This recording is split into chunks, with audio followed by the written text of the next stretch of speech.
welcome. My name is Dr. Thomas Zobek, and I'm the director of the Stanford History Center.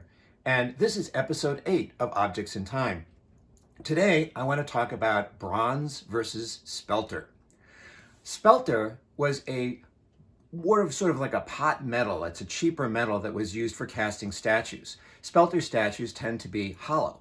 Now, why would we make them? Well, because bronze is expensive. And when the middle class wanted to look like they had really good items, what they wanted to do was simulate what the rich people had at a lower cost. So much like in an earlier episode of Objects in Time, where I talked about silver lusterware that mocked silver plate, in the same way, spelter statues, in a way, mock bronze.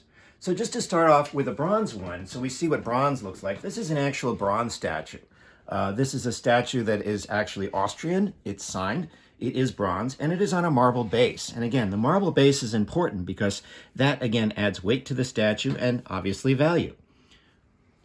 The statue next to it is spelter.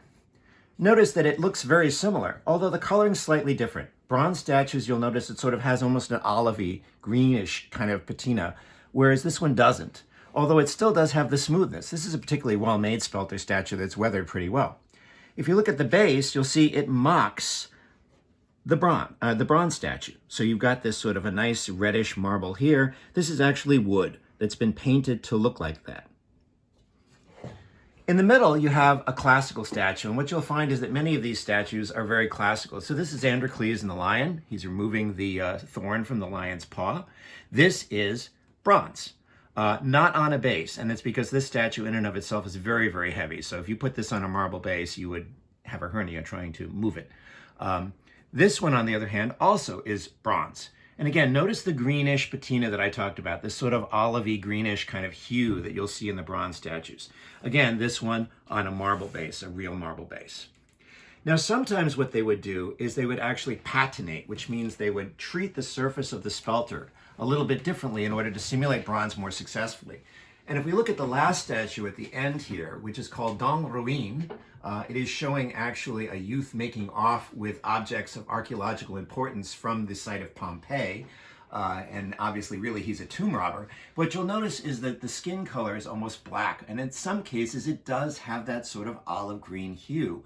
So they did a really good job at mocking the actual appearance of a real bronze statue.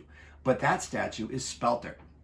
What makes the spelter statues capable of being a lot bigger is they're hollow in size. These are hollow cast statues. So even though they look big and they are heavy, they're nowhere near as heavy as the bronze ones that are smaller because the bronze ones are cast solid. And that's another huge difference. So spelter versus bronze. I mean, really, it was an attempt by the middle class to have possessions that would look like those that you'd find in wealthy people's houses, but at a much lower cost.